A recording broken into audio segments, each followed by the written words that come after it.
Igbo ndị mana ege ntị ekenekwa m unu biko video anụnwa bụ specifically maka ndị Igbo anyị na-eje ụka.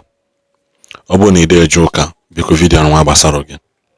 Ọka mma na nkwuli ọkọsara ma ịbịa na the comment section bịa kpalịba onwe gị siwa na ihe ndị nna nna gị na ihe ndị nna nna onye ọzọ. Biko dododo video anụnwa ma nwa nji wee sị nụ maka ndị na-eje ụka. Maka ịbịakwa bịa kpali onwe gị ma akpali gị. Ịbịakwa na the comment section kpali onwe gị. Chukwu nna kele n'igwe ka ụwa mana mụ na mma akpali gị. Biko ịbụrụ onye Igbo na-eje ụka na this video. Also, the person you put, I will not tell you to agree. What we are saying is that we know what we are doing. In fact, by this rising sun, in our evidence, rising sun now will flag up in the air. I don't know my name. I don't know that. Yes, sir. I know we talk about this rising sun in this latter year. That everybody consume, including pastors that are condemning us now. I'm gonna preach longer.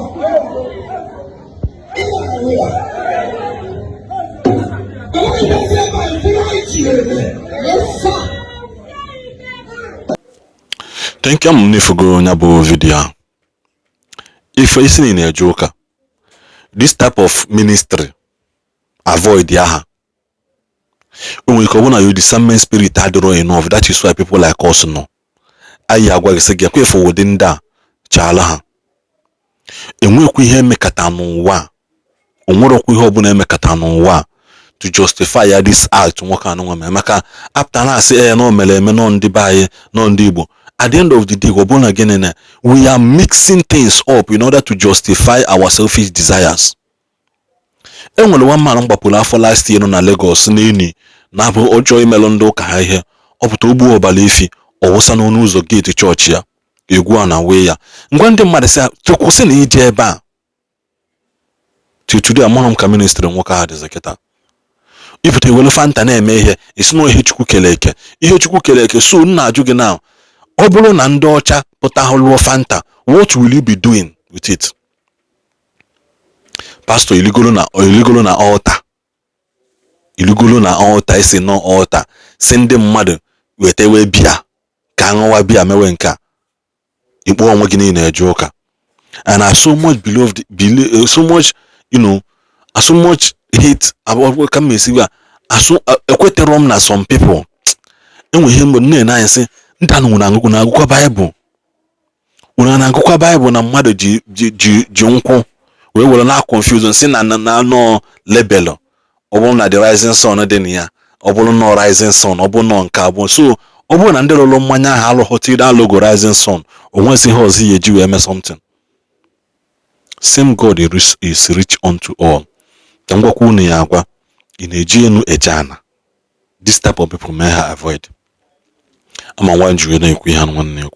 This type of people asokwangi ma onya avoid mana gwangi this type of people may ha avoid kwụsị na ije ebe unu na-achọ solution unu ebulukwa problem dị ilu onye ọzọ bụkwasa na nke unu because these people na interchange destinies ha na exchange problem ndị mmadụ tu onye ọzọ just to belong ichu ofu Bible verse wee wepụta wee na-asa ndị mmadụ isi. That is by the way. So biko, I also want to commend this Reverend Father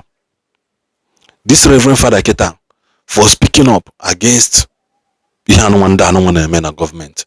Ewete mono video sin na ndị jele bishop na ndị otu ya jele visit Tinubu. What is the outcome of that? Mgbe abịa gwọọlụ ndị manual ihe ha na Tinubu jete mana something happened along the line. Ihe ha na-akwara ka ọ pụta ezi bụzi ihe one bishop pụta bịa kwue na Arise Television meju na-eso okwu today.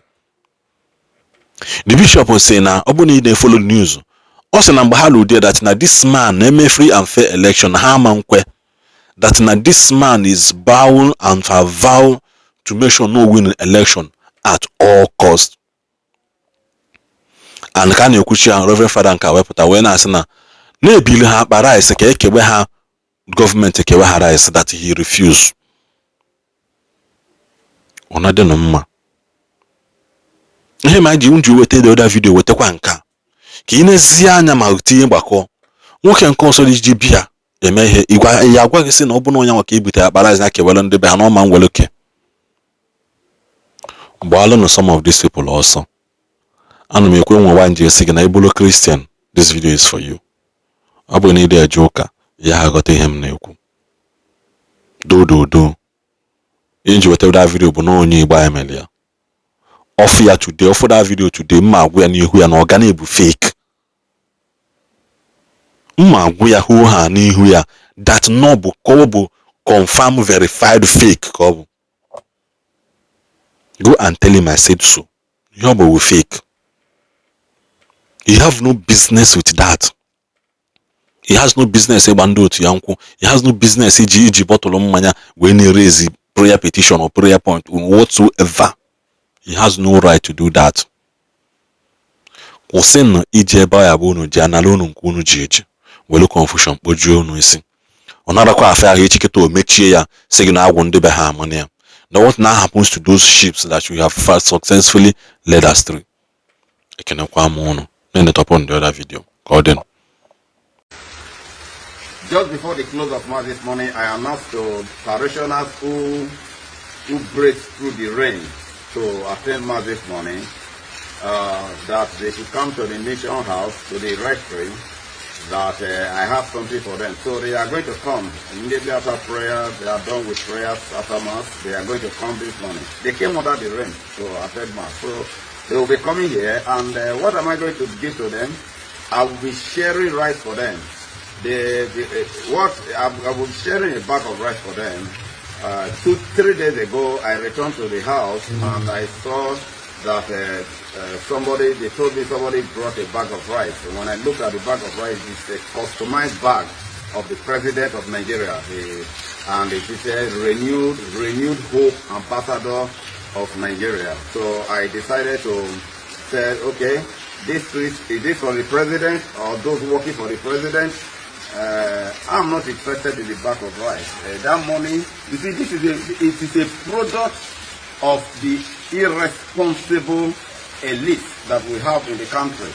You can imagine the millions and tons of rice that will be distributed across the country. This one is for this is brought to me, and this is going to be distributed.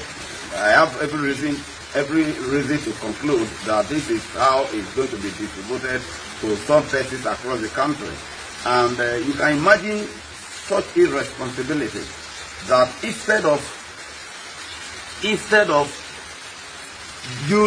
coming together, instead of the elites coming together to pooling resources together to build roads and build infrastructure to generate employment for our teens youth, what they do is to buy rice to distribute to people just because the elections are coming. And so this is very unfortunate. And I felt like returning the rice, calling the person to come and carry the rice back. But on the second thought, I said, well, out of Christian charity, let me not say anything about that, return it, but share it to parishioners, and that's what we're going to do this morning. So we are bringing out the bag of rice now. Take it there, and stand it. The product of irresponsible leaders that we have, irresponsible elites. And this is what we have made of our president.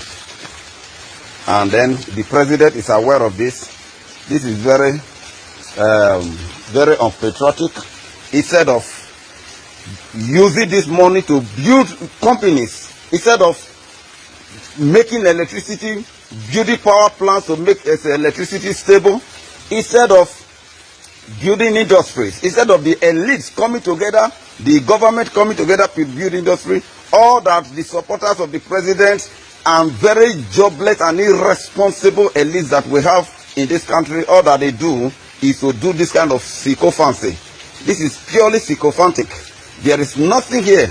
This is, you eat today and you pass it out tomorrow, and your problems remain the same. We are going to share it now. Share it to people. Instead of returning it, I thought of returning it, but I said no. Let me share it to parishioners. So parishioners that blaze through through the rain this morning to come to Mass. As you can see, they are already coming. I'm going to share it for them. I'm going to share it for them. After all, it's their money. Very irresponsible and wicked elites that we have in this country. Very irresponsible and wicked elites that we have in this country. You are sharing bags of rice. No electricity, no good roads. Look at the road from Benin to Delta State. No good road, no good, no stable electricity. There are no companies. Money released in billions of naira, no companies. All that the government is interested in is campaign. And you are bringing a bag of rice to me to eat. To eat. And they are coming this morning, as you can see, they are coming. They are going to share it to them.